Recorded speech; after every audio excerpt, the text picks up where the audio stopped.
Hello everyone. Sorry about the delay. Hope I'm audible. Please let me know if I'm audible.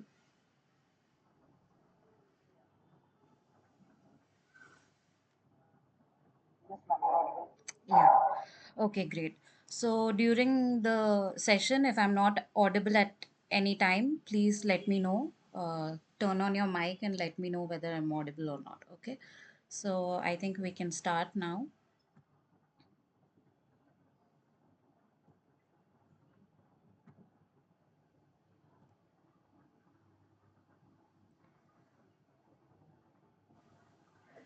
Okay. Hope my slides are visible. Can someone confirm it? Yeah, great.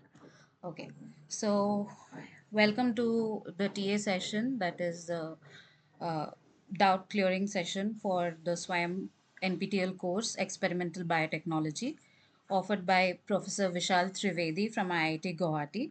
I'm one of your TAs, Sumati Raviraj from University of Hyderabad, and this is my email ID. If anybody has further doubts or want to clear anything or need some kind of source material, you can definitely mail me on this.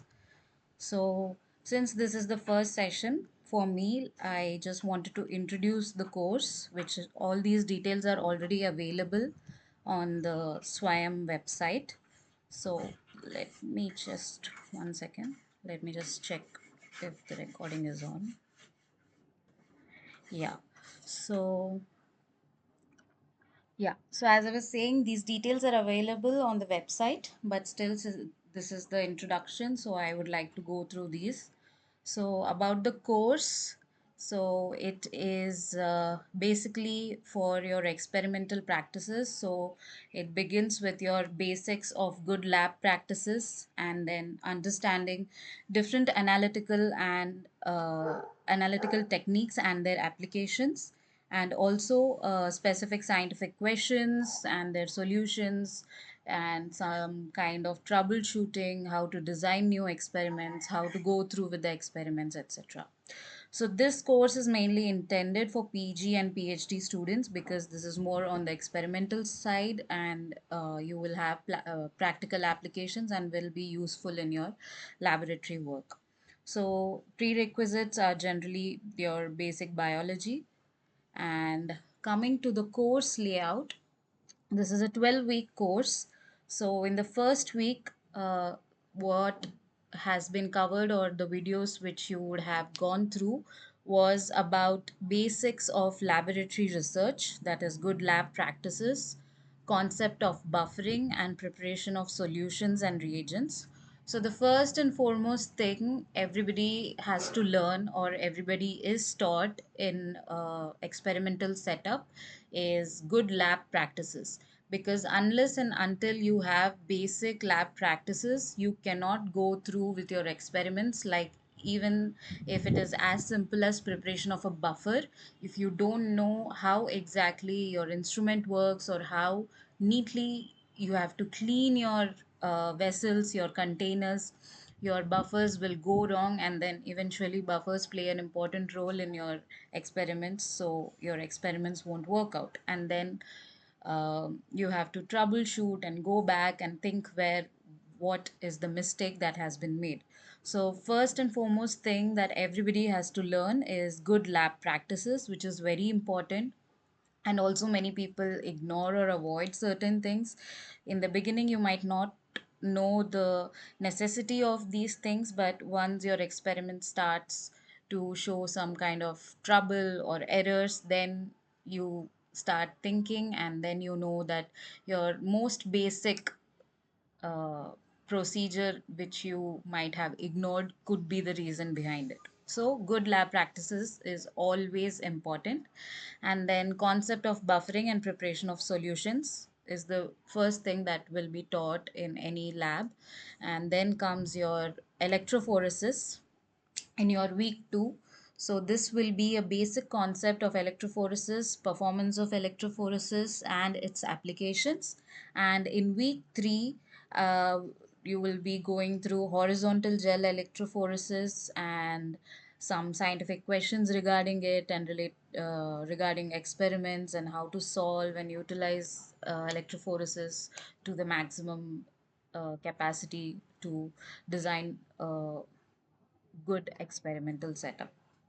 Then in week 4, you will be going through chromatography technique, and here you will see your analytical techniques and purification of biomolecules, your column chromatography, HPLC, and which will be covered in two parts. So, part 1 will be in your week 4, and part 2 will be in week 5. Then coming to week 6, you will again have a part 3 of this, and along with that, there will be discussion and scientific questions that you can have regarding your experiments using chromatography as a technique.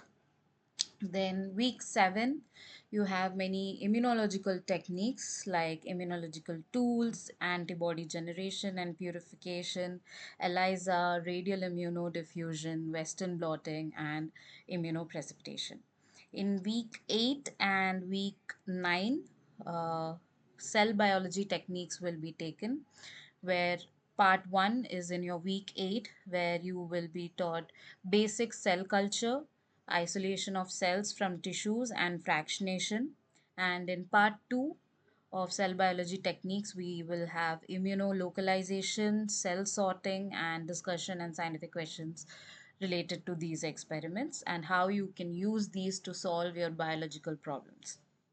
Then coming to week 10 and week 11, we have molecular biology. So here again, it's in part 1 and part 2, where part 1 has primer designing, polymerase chain reaction, that is PCR, and different variants of PCR like your colony PCR, your gradient PCR, RT-PCR, etc., and its applications. And then in part 2, we will have blotting techniques, and then DNA and protein sequencing techniques and their applications. Week 12 will be summary of the course and conclusions. So this is about the course layout from week 1 to week 12. So these sessions are generally made so that the TA sessions are for you to able to solve your assignment problems and help you to go through and get to the solution of the problems. So we are advised not to exactly give you the answers but help you to get to the correct answers. So for the first week, we will be discussing everything like most of the things that is there in your week 1 assignment, which will help you understand your question and answer it better. From week 2 onwards, we might discuss specific techniques from each question so that uh, along with the questions, you will be able to understand the concept behind it. So let's begin with that. And before going to that, these are the books and references already posted on the website. So you have your Schmauder, Methods in Biotechnology, then K. Wilson and Walker, Practical Biochemistry, Principles and Techniques. Wilson and Walker is a very good book. You can go through that. And then Douglas, Principles of Instrumental Analysis, and C.R. Kotari, Research Methodology, Methods and Techniques. Then R. Kumar, Research Methodology, a step-by-step guide for beginners. And C.G. Thomas, Research Methodology and Scientific Writing. So, other than this, if you also want to read in detail, particularly about any techniques, especially if there are any PhD students here, if you want to go in particular any protocol, any methods, you can mail me, or you can always go through the published protocols. You have your protocol articles, your nature protocols, star protocols, etc. So most of the things I would refer you to go through in published good research articles and journals if you're trying to design any new experiment. Okay, so I think this is about it about the course and the references. So, coming to the assignment topics. So, the first topic is regarding your electrophoresis. So, the potential difference between two electrode is measured as voltage. So this voltage is given by a particular formula. So the voltage, or it is also known as potential difference, between two electrodes in an electrochemical cell is a measure of the driving force for the electrons to move. So this is when you have your electrophoretic unit and you have your power pack, you start running it. It is nothing but your driving force for your electrons to move within your buffer. So this has to be in a particular voltage, and there is a potential difference between the electrodes. You have a positive, negative electrode. So it depends on the electrode reactions and the concentration, which is your pH dependent. So this is the concentration of ions that are involved. So this is basically a derivative of Nernst equation. So the Nernst equation is used to calculate the electrode potential when the ion concentration or the pH is not standard. So general Nernst equation is E is equal to E naught minus RT by NF into ln Q, where E is electrode potential, E naught is standard electrode potential, which is a constant, and then R is of course your gas constant, T is temperature in Kelvin, and N is number of electrons transferred. F is Faraday's constant, and Q is reaction quotient, that is depending on the pH. So this is your general Nernst equation. But coming to when you're dealing with pH, so which is nothing but your negative log of H plus ions, your Nernst equation will then be rearranged or will be adjusted accordingly to incorporate the pH. So here it is E equal to E naught minus 2.303 RT by F into pH. So that is nothing but voltage, which is equivalent to E constant plus 2.303 RT by F into pH. So here E constant includes the standard potential and any fixed contributions from the reference electrode. So basically it's a constant value based on the standard reference electrode. Then 2.303 RT by F is the temperature dependent scaling factor that converts the log terms into volts. And 25 degrees centigrade, that is your 298 Kelvin, is approximately this value is approximately 0.591 V per pH unit. So these are the details of the derivative of the Nernst equation, where R is the gas constant, T is the temperature in Kelvin, F is the Faraday's constant, and E is the standard reference. E constant is the standard reference electrode potential. So when you have to do any calculations, or if you have to do anything regarding your setup in your electrophoresis, this formula will be very handy. So I hope this was clear. So if you have any further doubts regarding this, you can ask me at the end. And next is the bicarbonate buffer system. So primary physiological buffer in the blood plasma. So the bicarbonate buffer system is similar to the primary physiological buffer in the blood plasma. It plays a crucial role in maintaining the blood's pH. So the pH of blood, as we know, is around 7.4. It is said approximately 7.4. So it is anywhere between 7.35 to 7.45 or 7.3 to 7.4. So the bicarbonate buffer system involves this particular reaction, which is nothing but your water, that is H2O, and carbon dioxide. Just a second. Yeah. So your H2O and carbon dioxide will react to give your carbonic acid, that is your H2CO3, which will then again give rise to bicarbonate and H plus ions. So the carbon dioxide from your cellular respiration dissolves in the blood and forms the carbonic acid, that is H2CO3.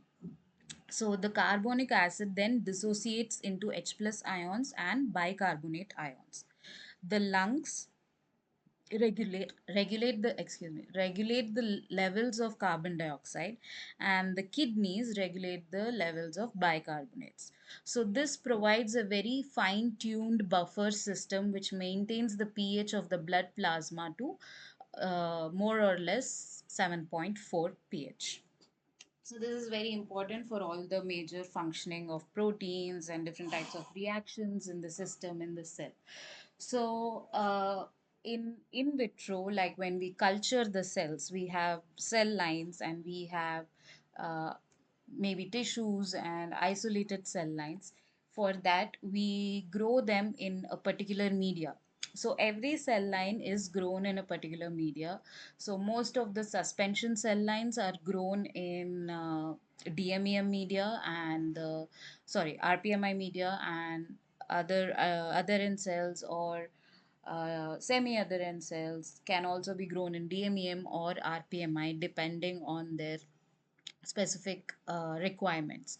So even there we have a buffer system, this a similar buffer system which helps maintain the pH of the media to 7.4, because your cells also need your physiological conditions in vitro for them to survive and present a more physiologically similar phenotype and genotype.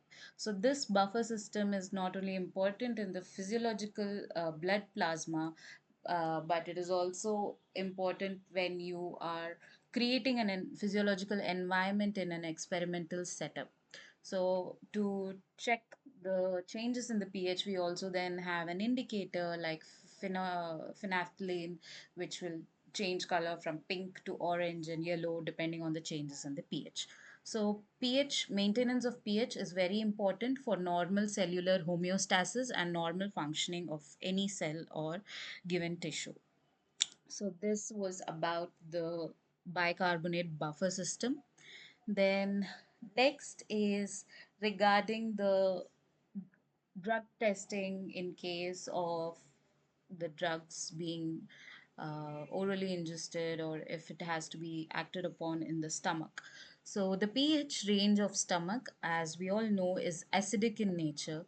So for drug testing under normal conditions, the pH range should be more or less between 1.5 to 3.5. So ideally, it should be between 1 to 2. So this is because the pH of the stomach is highly acidic and it is maintained by secretion of gastric acid and primarily hydrochloric acid from the stomach lining. So, and also the depending on the fasting and non-fasting, also the pH is a little different. So in the fasting, it is more acidic than when you have had some food. So normal stomach acidity. The stomach's acidic environment is crucial for the breakdown of food and the initial stages of digestion. So that is the main reason why we have acidic environment in the stomach, that is for the process of digestion. Then gastric acid secretion. So the parietal cells in the stomach linings secrete HCl, that is your hydrochloric acid, which contributes to the low pH. So the pH range is uh, 1.5 to 3.5 in healthy individuals, and the factors which can affect this pH is while generally it should be consistent, but certain conditions like if you have any kind of disease or stomach disorders or gastric ulcers or in case of cancers, the stomach pH generally tends to increase or it changes. So this so the drug testing in such cases should also be taking into consideration whether the stomach pH is in a healthy individual or in an individual who has certain kind of condition where the stomach pH has changed. So in healthy individuals, it is basically between 1.5 to 3.5. But if you are having drugs particularly being designed for a particular condition which affects the pH in the stomach, then the pH range should be adjusted to that. So Simulating this kind of acidic environment in stability tests or drug tests allows researchers to access how a drug degrades or remains stable under stomach conditions. So, pH is, like we discussed, very important factor in everything. So even in drug testing, if you want your drug to remain stable at a particular uh, target location, you have to make sure that the pH is compatible to the drug at that location.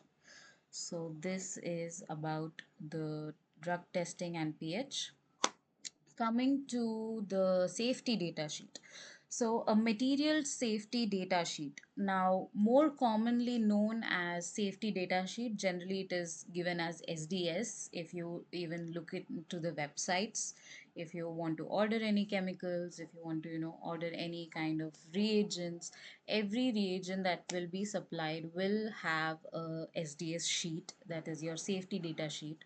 And this is a document which is provided by the manufacturer, majorly by the manufacturer or the supplier, and it is of a chemical or any material that you will be using in your experimental design. So it basically includes lot of information. This is only few of them. You can actually go into Google and search any chemical, like anything like basic buffer from tris to any kind of inhibitor like oligomycin or rotenone, or basic chemicals like glycine. So any such chemical, you can go into the websites of either Sigma or SRL or High Media, any company which supplies it. You can see it will have at least 5 to 10 pages of these safety data sheets. So it majorly incorporates information about the chemical, specifically what is the nature of the chemical, what is the composition of the chemical, how the chemical was produced, etc.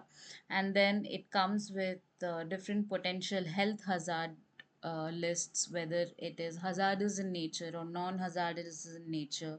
If hazardous, which type of hazard is more applicable for that particular chemical, and also its physical and chemical properties, its stability properties, its storage conditions, and whether it should be exposed to light or it should be protected from light, whether it should be maintained in room temperature or stored in cold conditions, 4 degrees, -20, etc. Then firefighting measures and accidental release or spill measures, handling and storage, like I said, and personal protective equipment information, then first aid and emergency procedures. Other than this, it will also tell you about the toxicity of the chemical and its ecological effects. So, toxicity is whether in terms of how you handle it, how you use it, or any kind of accidental you know contact with the chemical. And ecological effects is how you discard the chemical. So in the first week we were talking about good lab practices. So how you discard anything which you don't require anymore is also very important, whether it is a biological sample or a chemical or a buffer.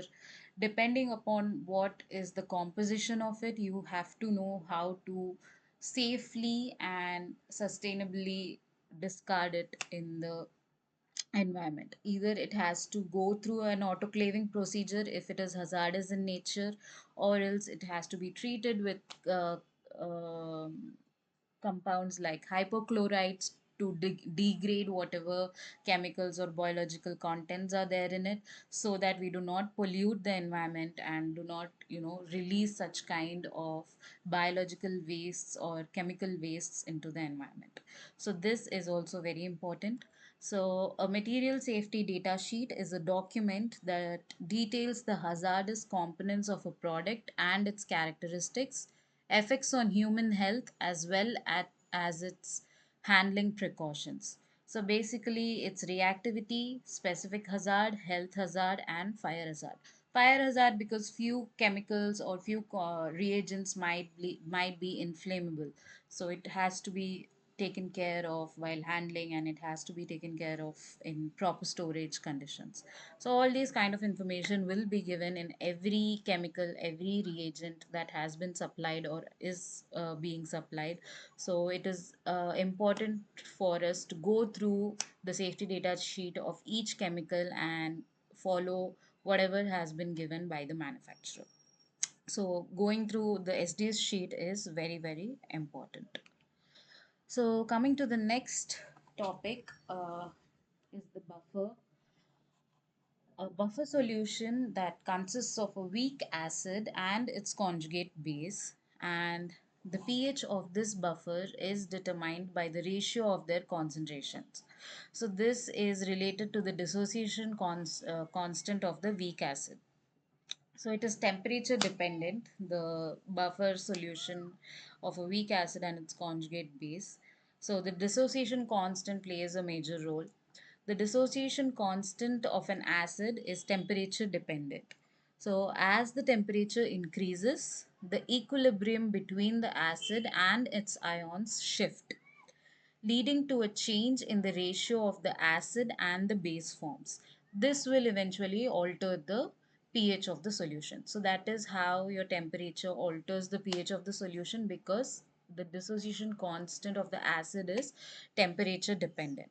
So your basic Henderson-Hasselbalch equation is pH is equal to pKa, that is your dissociation constant, plus the log of A by HA, where uh, the A is your ion and then its conjugate base. So your dissociation constant is nothing but negative log of Ka, which varies with temperature, because the degree of ionization of the acid and bases changes with temperature. So with change in temperature, the ionization of your acids and bases change. So based on this, your pH also will be affected. So for example, at 25 degrees, a certain buffer may have a pH of 7.4, but if you increase the temperature and at 37 degrees, the same buffer pH might drop to 7.2. This is because the equilibrium of the acid or the base shifts depending on its dissociation constant, which is being affected by changes in the temperature. So next is cleaning. So how do you clean your instruments? How do you clean your containers, your vessels, etc.? So general cleaning is usually we use warm soapy water, and we make sure that we use a mild detergent, not a very harsh detergent. So use a mild detergent and a brush to scrub the glassware, and pay attention to any curved or hard to reach areas. So like I was saying, the good lab practices, this is the major thing. So the first thing you have to learn is to like properly, thoroughly clean your glasswares, because some experiments which you do might uh, need like a ion free buffer, or might need a salt free buffer. So because then this will affect your sample quality and sample integrity. So in such cases, if you do not clean your glassware properly, there might be salt sediments in it, there might be residues and remnants of any previously used buffers which might contaminate your fresh new buffer. So always clean the glassware as thoroughly as possible. And if you're using some kind of conical flask or a round bottom flask, you have to make sure that you reach each and every nook and corner and curve of your glassware and clean it thoroughly with a brush. Then rinsing, of course, after that you rinse it thoroughly with tap water, making sure all the soap or all the detergent is being removed essentially. Otherwise, your detergent will again affect your sample. So rinse it thoroughly. It's always recommended to rinse it 2 to 3 times by replacing the water, and then you have to rinse it again with deionized water, so that there are no more ions or any kind of residues tap water residues. Your tap water also has your salts, your magnesium salts, your calcium salts. So all these also will be again washed away with your deionized water. This also has to be washed again twice or thrice to replace everything, to ensure it is free of any kind of mineral ions. So your deionized water rinse, a final rinse with your deionized water prevents water spots and ensures glassware is free of mineral ions. And then for cleaning stubborn residues, so you can use certain kind of cleaning solutions if you have made some kind of uh, buffers or solutions which left residues or stains. So there are many solutions which can be used. One of them is chromic acid. So chromic acid is a mixture, a mixture of acid and sulfuric acid, which is commonly used in labs, is effective for removing organic residues. And then piranha solution, it is a corrosive mixture which is used for cleaning organic residues, but it's not very often used. It has to be used with caution. And sometimes cleaning can be done with strong acids and bases like solutions like HCl or sodium hydroxide for specific cleaning needs. So it might be for particular things you might need an acid or a base cleaning, not always. So it depends on what kind of material you are using and for what purpose you will be using the material. So these kind of information will also be given in the safety data sheets, that which kind of cleaning solutions can be used for a particular glassware or a particular container for cleaning purposes. Then organic solvents like acetone or ethanol can be used to remove grease or organic residues, especially before using other cleaning solutions. So sometimes you might have your samples which has some kind of lipid or grease or colloidal substances. So acetone and ethanol will help remove these kind of organic residues, and after that you might again have to use your detergent and soap water to clean it. So organic solvents like acetone and ethanol can also be used. Then sometimes you have to soak your glassware or autoclave it or use ultrasonic cleaning methods depending upon your need for your experiment.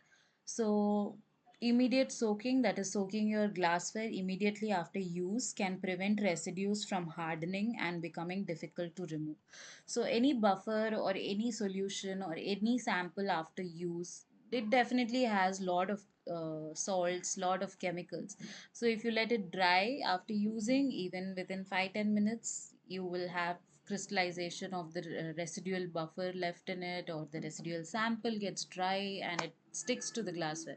So it's important that immediately after use, rinse it at least with water first and keep it and soak it in soap water, and then come back after your experiment is done and finish cleaning it. Then disassembly.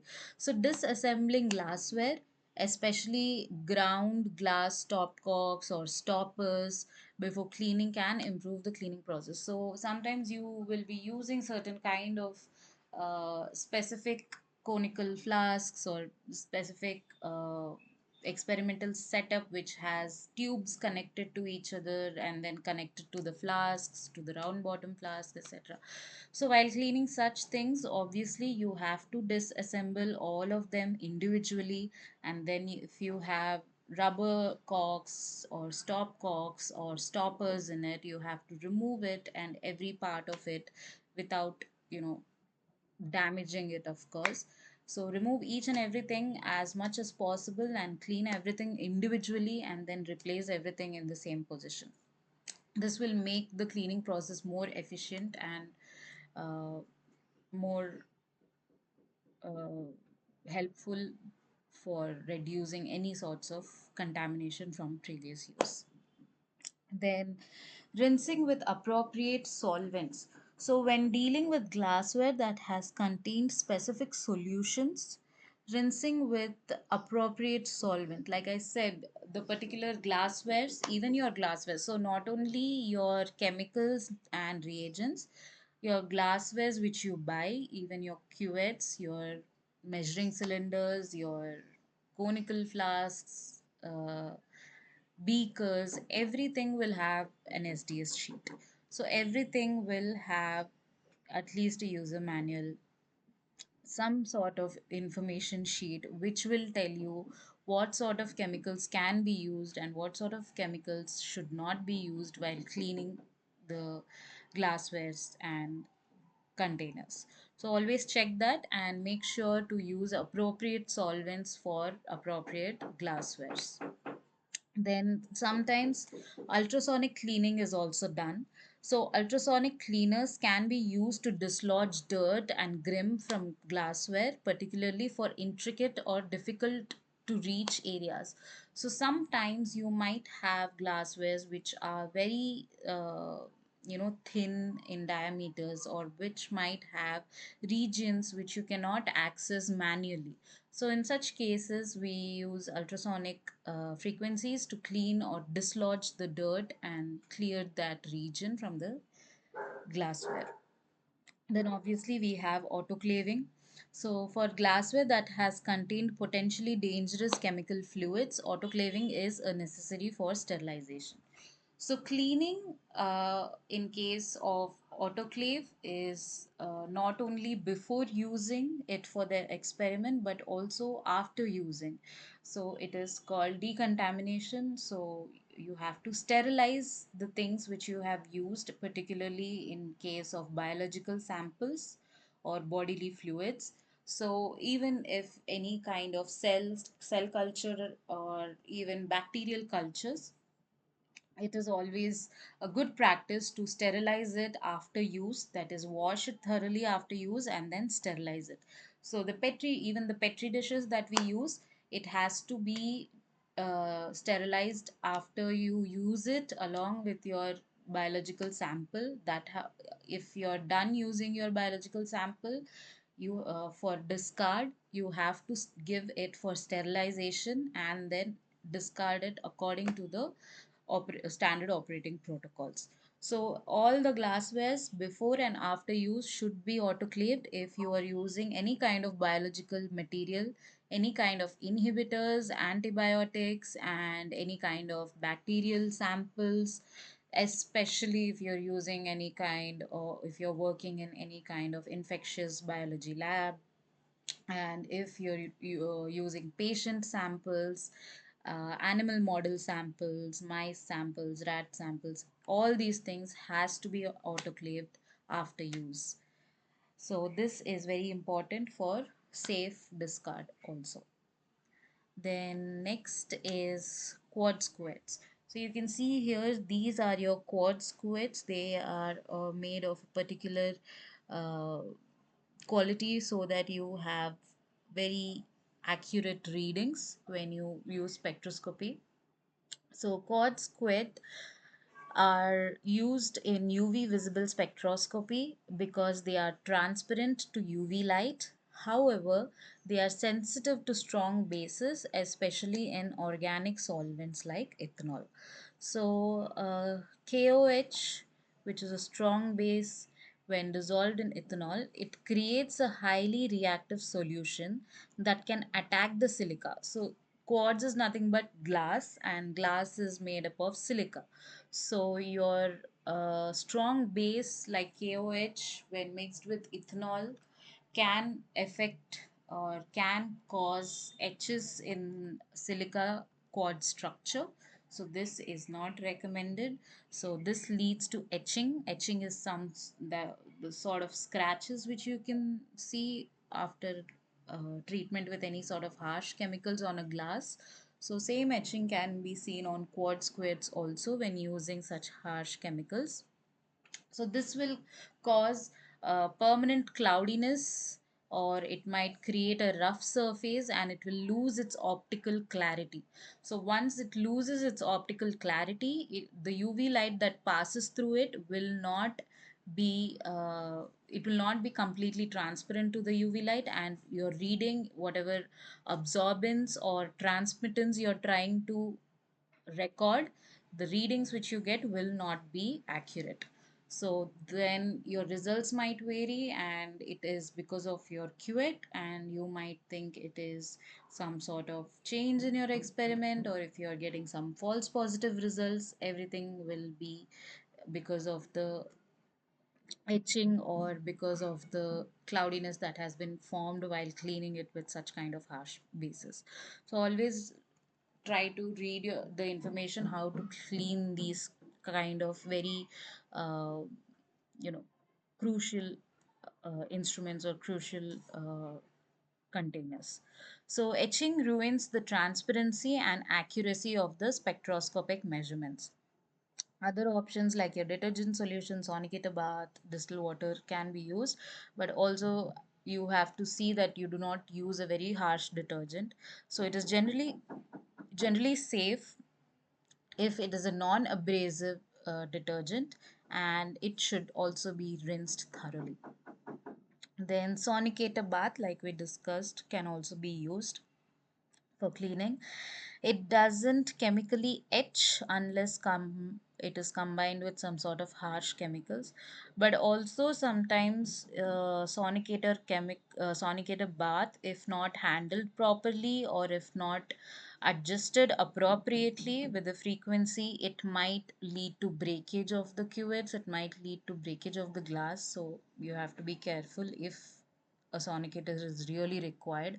Otherwise, a detergent solution and then distilled water wash is uh, more than enough. So distilled water, it is neutral and safe, no chemical damage to the quartz. So see what kind of solution or sample has been used, and if the minimal required washing is more than enough for cleaning, go with that. If you use some kind of chemicals, or you're using for some kind of reactions which might lead some um, marks or some residues on the quartz, then check for solutions appropriate for cleaning the glass or cleaning the quartz of the cuvette. So this is about it. And then the most effective way to remove protein contaminants from a glass pipette is to wash it with chromic acid followed by pure water. So chromic acid is a mixture of sulfuric acid and potassium dichromate. It is a powerful oxidizing agent that effectively breaks down organic residues like proteins. It breaks it down to water and carbon dioxide, and then it helps in removal of your organic residues from your glass pipette. So it is important to note that chromic acid is also a hazardous chemical and should be handled with extreme caution. And after using chromic acid, a proper thorough rinse with pure water, rinse it twice or thrice if required, but rinse it with distilled water to remove any residue of your chromic acid. Otherwise, then that will again become a contaminant. So other than this, if only distilled water is used, it is not sufficient enough, it is not strong enough, or it does not have any kind of compound in it which helps break down your proteins if in case they are attached or they are stuck on the walls of your pipette. It might wash away what is there within the cavity of it, but if it is uh, sticking onto the surface of the glass, you cannot really wash it away completely with distilled water. Then NaOH solution followed by pure water or distilled water. So NaOH can denature proteins, but it doesn't fully oxidize them, so it doesn't fully remove them from the surface of the glass. And then chromic acid followed by a strong alkali. So it is not really required because chromic acid itself is enough to break down the proteins. If you use a strong alkali after using chromic acid, it might damage the glassware. It is also hazardous and it is unnecessary. And rinsing with water is sufficient after chromic acid treatment. So this is how to remove the protein contaminants from the glass pipette. Then next is alkaline error. So alkaline error, or it is also called as sodium error. So this occurs in pH measurement, measurements using glass electrodes. So particularly at high pH levels, that is when you go at a very alkaline pH about 10.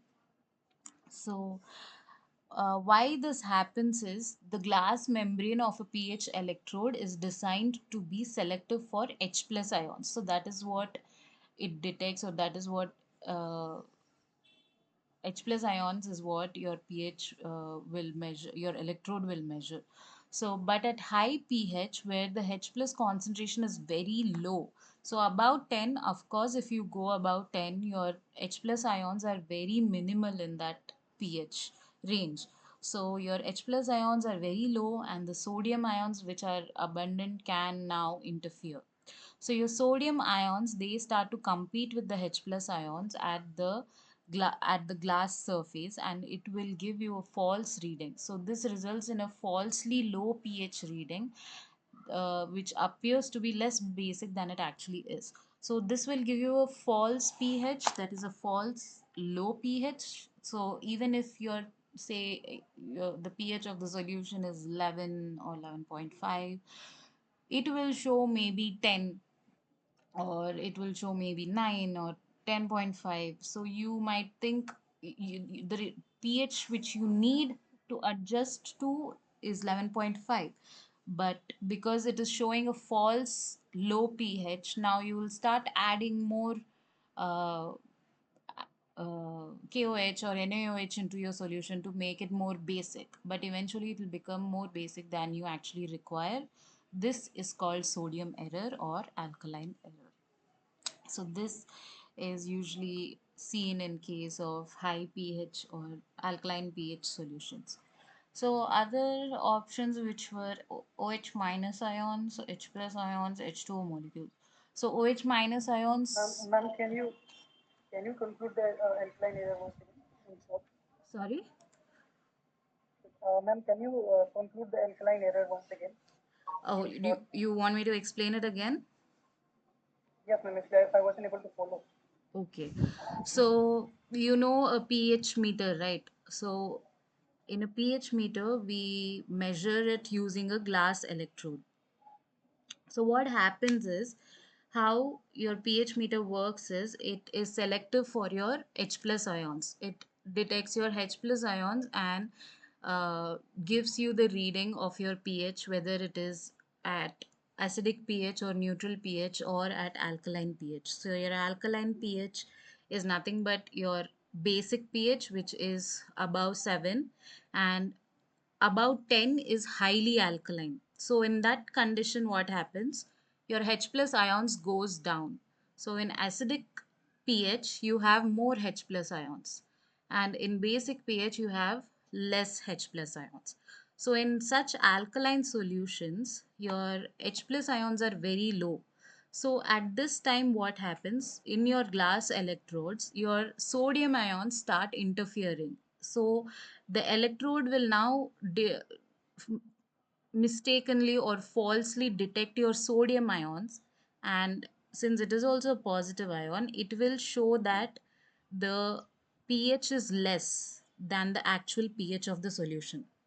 So, for example, if the pH of your solution is 11, because of excess sodium ions, your pH meter will show that the pH is 10, which is less than what it actually is.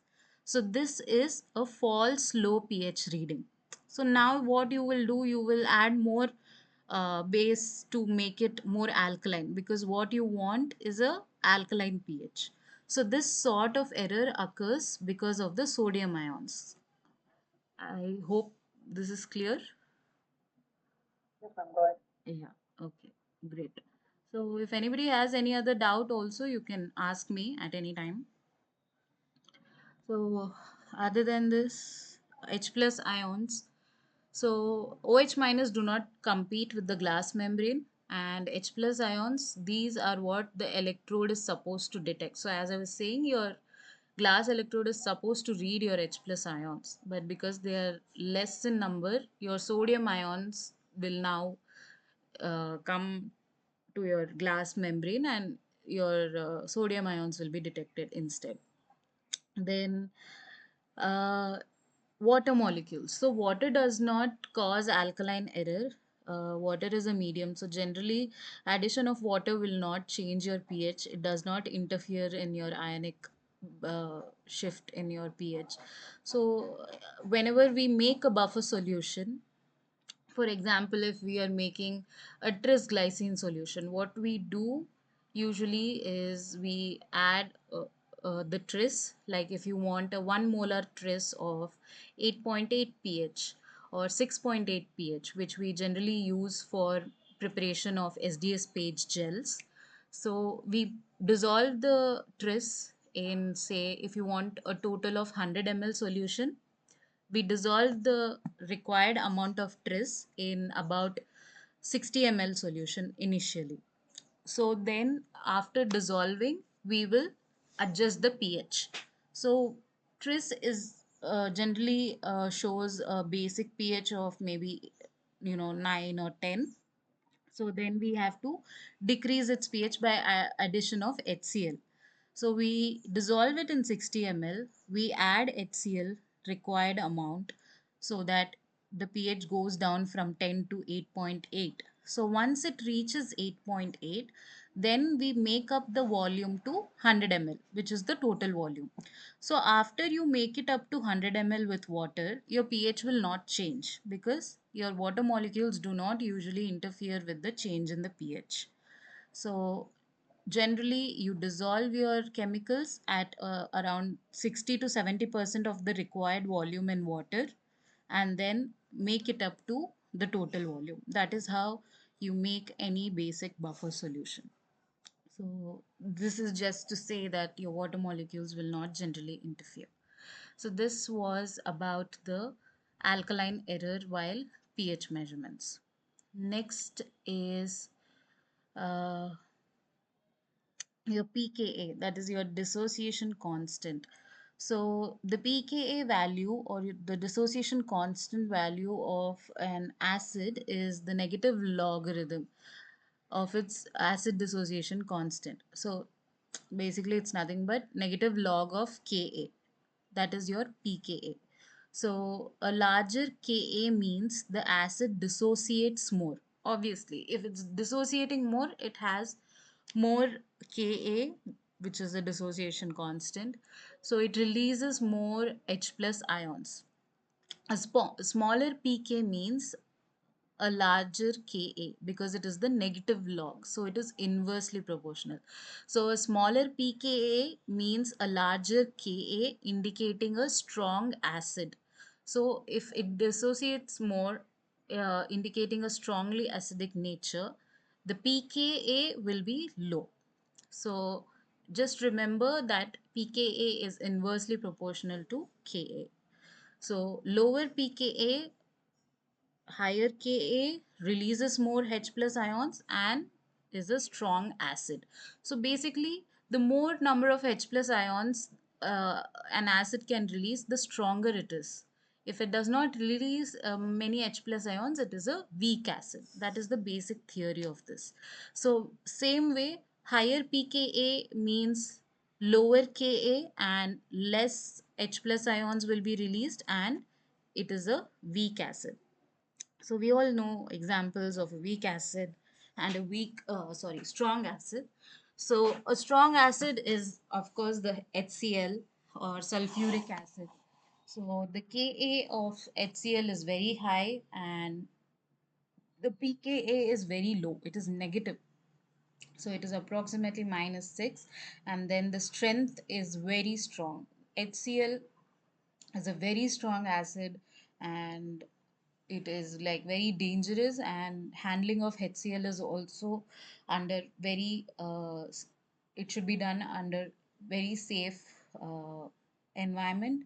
Usually we always use HCl in a fume hood because even the fumes of it are very pungent, and it can, cause irritation of eyes and skin and etc. So it is that strong of an acid.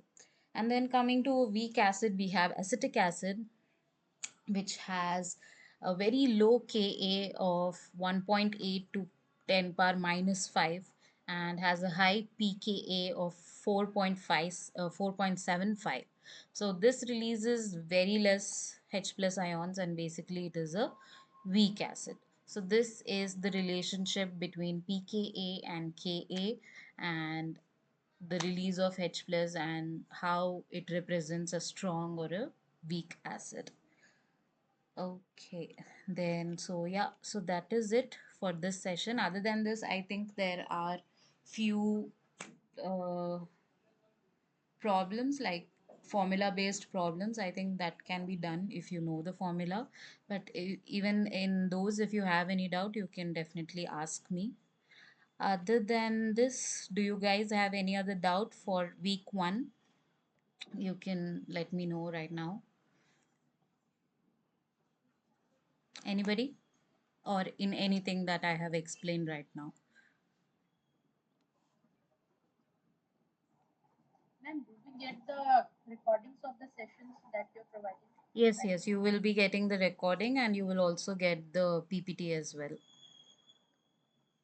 now? Okay. Thank Oh, you, ma'am. okay, sure. So, any doubts? No more doubts? We still have a lot of time left. Do you guys want to discuss any other topic in the videos if you have seen which you have not understood,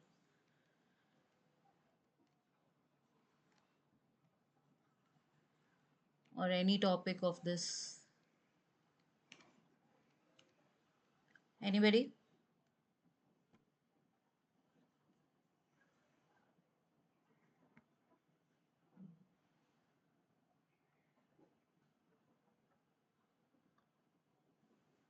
Oh, I was not audible. Am I not audible? Somebody has Yes, ma'am, you written. are audible. Yes, ma'am, you are audible. Okay. Hope the entire session was audible. Yeah, somebody raised a hand. Nishat. Hello, good evening, ma'am. Yeah, good evening. Tell me, Nishat. Ma'am, I missed that part of preparing TRIPS buffer, ma'am. Can you explain one more time, ma'am? Okay, sure, sure. If you So, yeah. So, Tris is okay. what we use when we make a SDS page gel. So, I think you know SDS page gel. Do you know? Yes, ma'am, yes. Yeah, so we run proteins in SDS page gel. So for that we use two types of tris buffer. One is a 1 molar tris buffer, and one is a 1.5 molar tris buffer. So these two tris buffers are of two different pH. That is, one is 8.8 pH and one is 6.8 pH. So in the stacking, so in the SDS page, if you can see, let me just show you the gel.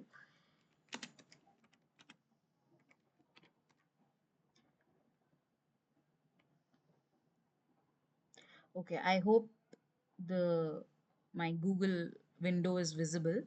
So if you see here in this picture, you have your stacking gel, Yes, ma'am. and you have your running gel. So the running gel is also called as resolving gel. So you have to make these gels using acrylamide, right? So in what buffer will you add these? You will not add your acrylamide into only water. It is depending on the different percentages of gel that you make. A stacking gel which we make is usually 5% stacking gel, and resolving gel is depending upon the size of the protein that you make. So it can be 7%, 8%, 10%, 12% gels. So these gels, when you make it, you will add tris buffer in it, so that you have proper pH into it. You have, and then you have your electrophoretic mobility of your proteins. So you have a 6.8 pH of tris buffer, which is used to make your stacking gel, and you have an 8.8 pH of tris buffer used to make your resolving gel. So I was explaining how to make a basic buff, generally a buffer. So when you're making this buffer, you have to dissolve certain amount of tris into the solution water, right? So when you're making this, for example, if it's 1 molar, I think you will add 12 or 18 grams of tris. I don't know the exact now. I don't remember the exact number. So example, you're adding 12 grams of tris to make 1 molar solution. So your total volume that you want to make is 100 ml, but you will not dissolve the 12 grams in 100 ml directly, because you have to maintain pH, and also there is a weight by volume change that can occur in your solution.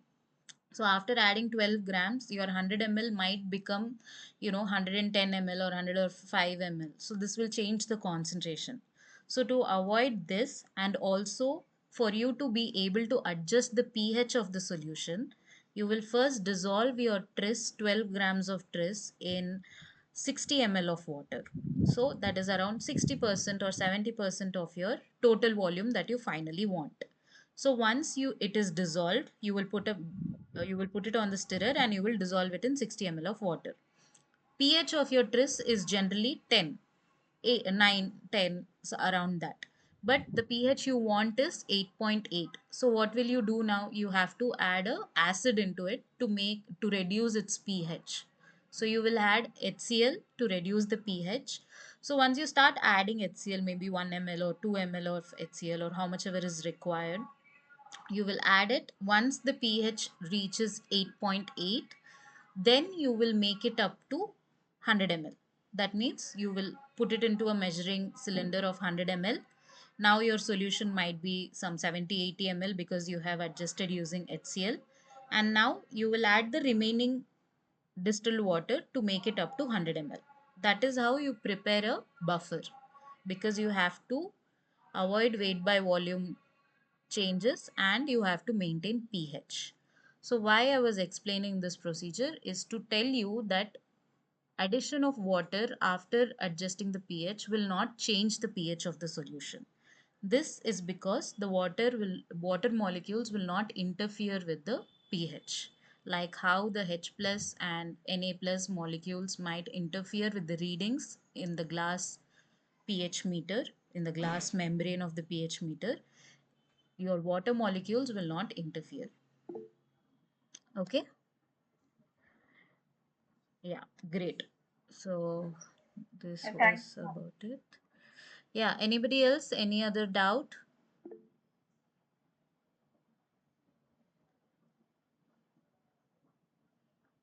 Hello, ma'am. Yeah, yes. Ma'am, how do we know there is a pH error in our solution like sodium error? It's a mistake which is commonly occurs in our process, or it's a random mistake. It so it occurs, like I said, like as when you have a highly alkaline solution, it usually occurs in it. So what you do in such conditions is, you can check with your, if you have a standard pH solution, you can check it with that first to see if this will occur. Or what you can do is, so sometimes some of the recent pH meters will show some kind of error if such cases happen. Then again you have to check with your membrane. So usually when your glass membrane is fine, if it is calibrated, if it is working properly, it should not occur. But sometimes due to some problems, or due to like some temperature changes, or if sometimes what you like, you might know pH of your known solutions sometimes when you're making your buffers normally. So it is always like a practice only, you will get to know about it. There is no particular thing how to find it out. I'm not sure.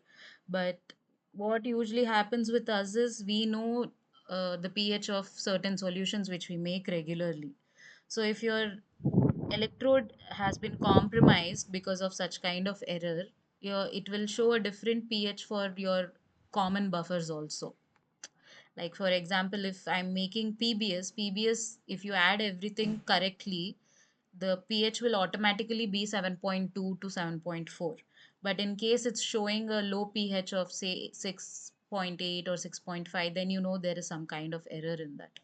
So in that way, then again you have to like clean your pH meter. You have to maintain the probe properly, or and calibrate it again and recheck with a standard buffer to see whether it is giving you correct reading or not. Otherwise, then you have to change the probe. This is what we usually do. I hope it clears your doubt. Yes, ma'am. Thank you, ma'am. Yeah, sure. Yeah, good. Uh, Good questions. Anybody else?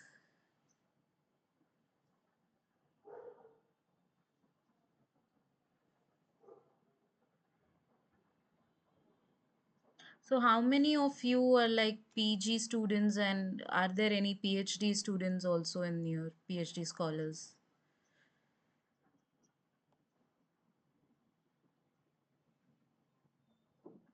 Are you all PG only? PG, yes, ma'am. Okay, okay. Yes, ma'am. So, do you guys have your lab practicals going on? Yes, ma'am. Okay. So, this is basically a practical course. So, you guys can also, ask if any doubts you're having in your lab practicals. Till whatever extent I know about that experiment, I can even clear those doubts as well.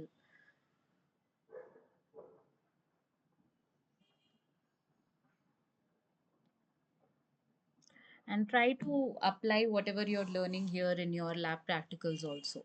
So, just doing the course and doing it for the exam is, I don't think, enough. You should also be able to apply it in your lab practicals. It will give you more experience and your skills will be improving. That is my humble advice. So yeah.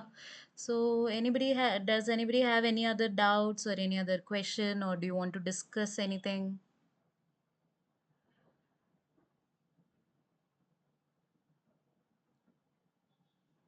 We still have like some 15-20 minutes.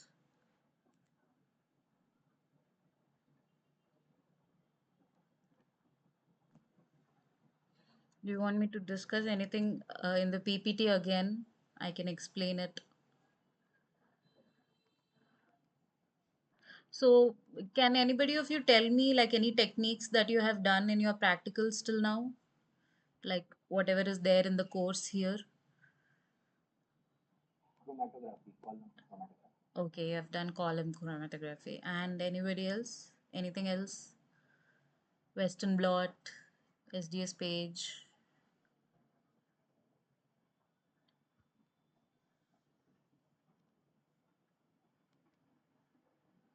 electrophoresis, Yes, agarose. ma'am. Electrophoresis, PCR, Oh, you have done PCR? yes, in our bachelor's itself. Oh, okay, okay, good. Like, have you done it as a group, or like was it a demonstration only? As a group. As a group. Okay, good.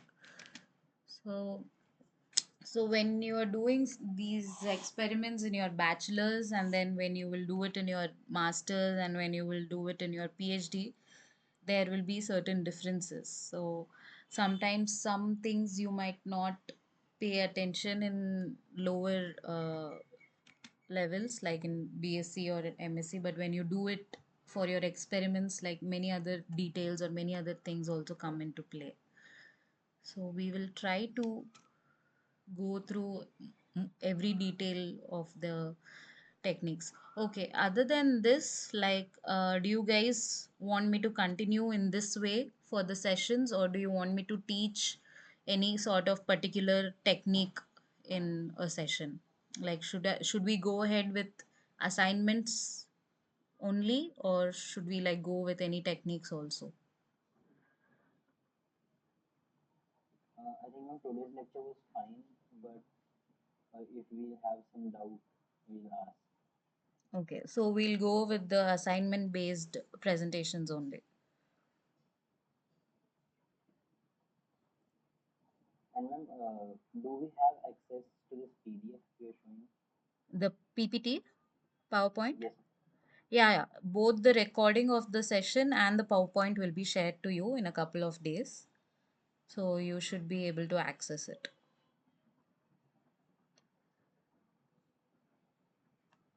Hello, ma'am. Yes. Ma'am, it will be good, ma'am, if you can explain the techniques also, so that we can have the knowledge and we can able to apply it. And what sort of error, what sort of precaution we need to take, and what thing we should not be doing while we'll be practicing this using this technique, ma'am. Okay, great. So, yeah, it's good. Okay, so what we will do, since we are finishing the assignment based class, like I think within 1 hour, we have a 2 hour sessions every week, right? So, first 1 hour we will go through with the assignment because I think many people want to know how to solve the assignment. And the next 1 hour, I think we can go with major techniques like a brief introduction and some do's and don'ts for every technique. Will that be better? Yes, ma'am. Yeah. Yes, ma'am. Yeah, great. Thank you. Thank you for the suggestion. So, do you have any other suggestions? Do you want like any other reading material or anything?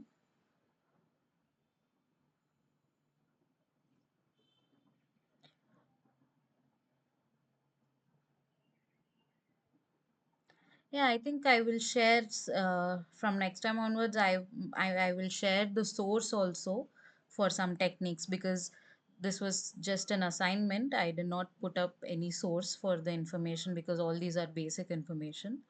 So in the next session onwards, when we will do the 1 hour techniques session, for each technique, I will also share a source, whether a web page or a book or an article, so that other than that, even if you didn't understand or like if you want to know more about it, you can also go through those sources for the techniques. I think that should be more better. Yeah, great. Uh, yeah, two of you have raised your hands. Do you want to say something? Ma'am, in this session where there is no equations like solution preparations, like buffer, why there is no equations? What equation? Ma'am, in the last video, we saw solution preparations like buffer preparation, but Oh, in this session, online session, we have no equations based on the preparations. oh, you're talking about the videos, weekly videos. Ah, yes, ma'am. Yeah, because this session is, that's what I was saying. This session is basically for the assignment. The videos already had those things, so it will be sort of a repetitive thing, I thought. So that's why, since this is the first session, I just wanted to know what we were told is to help you with the assignments. And other than that, if you want something else, we can go for that as well. So, since this is the first session, that's why I wanted to ask you guys, like, what else do you want in the session? Like, what are your expectations so that from next session onwards, we can do that. So, Okay, ma'am. what exactly do you want? Like, do you want me to summarize the videos as well? Yes, ma'am, exactly. Which that why asking is in the assignment we have some of questions like molecular molarity and preparations. Yeah, yeah. I didn't want to like do all the questions because you guys also have to do on your own. But those are just formula based. But if you want me to do that, I will help you with that also from next session. Okay. Yeah, yeah, sure, no problem. So we will also do the problems, no issues. Along with the concepts, we will do. So we will do all the questions from next assignment. But why I didn't want to do is because if I do that, I will be giving you the answer. Then you guys will not work it out, right? So it was like it is an instruction that We don't give you like spoon feed you the answers. But it's okay. Maybe not the exact question. Maybe I can do a similar problem in the next session so that in the same way you can solve the assignment question. Right? Okay. Yeah, Thank you. sure. Thank you. Yeah, somebody else has raised Kumar. Yeah. Ma'am, the thing is, I've not done UG in biotechnology. Okay. I'm a graduate from geology, Okay. and now I'm opting for MSc in biotech in Surely. Okay. Yes, ma'am. So how hard will it be for me to cover that? Will it be difficult or? It depends on the course of that particular college or institute, but I don't think it should be that difficult. Like you had only zoology in your bachelor's. Geology, chemistry. So if you have chemistry, okay, fine. I think you should be able to manage. Uh, Okay, ma'am. because biotechnology mostly you will have everything. The name is biotechnology, but you will have genetics, you will have uh, other molecular biology techniques. Everything will be covered, and they will go in the beginning in the from basic. You have to check the syllabus of it. So if Okay. not, you can always ask your professors or your lecturers uh, that you can you like go with from a little basic. And I I did ask, and HOD replied me that it's okay. If I know a bit of knowledge of chemistry, then it's okay. I can cover.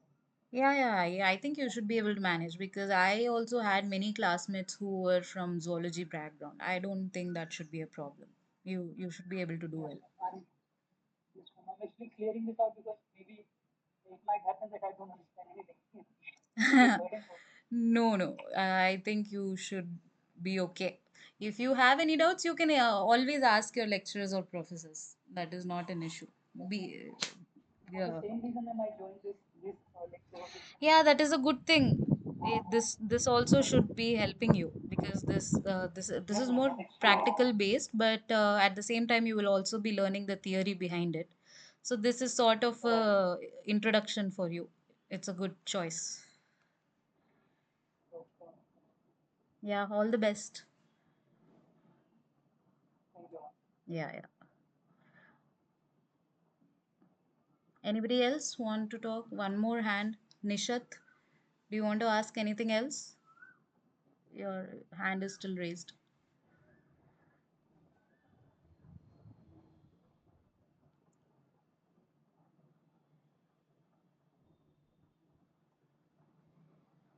No? Okay. Okay, I'll just wait for like 10 minutes more. If anybody has any doubts, you can ask me, or else you are free to leave if you don't have any doubts.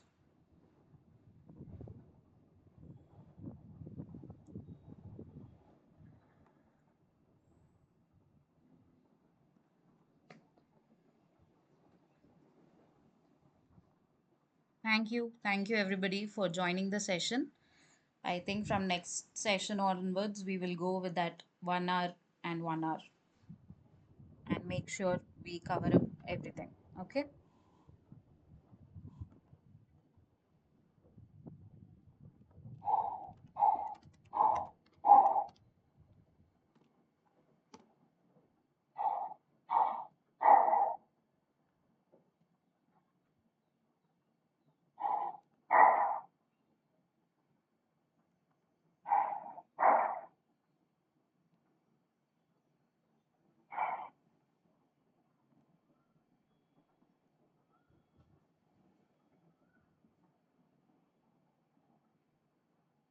Yeah, if you guys have no more doubts, you can exit the meeting.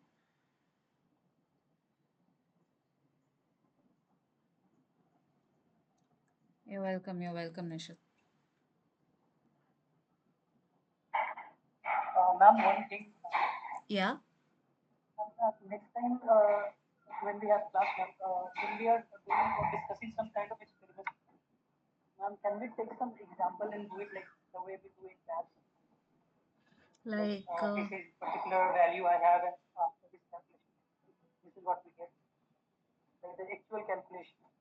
yeah, yeah, I told you, no, like I won't, I instead of taking the exact question from the assignment, what I will do is I will do a similar problem with different numbers so that the method Right. is same, but you guys can do your assignment on your own. Yes, yes, ma'am. Yeah. Right. Okay. Yeah. So Yeah. that, yes, ma'am. So that we can also put our hands on the calculation as well. Yeah. Yeah. Sure. No Yeah. problem. We will do that. Okay. Okay, ma'am. Oh, Thank you, ma'am. okay. Sure. Okay, ma'am. Have a good evening, ma'am. Bye. Yeah. Yeah. Thank you. Bye. Bye.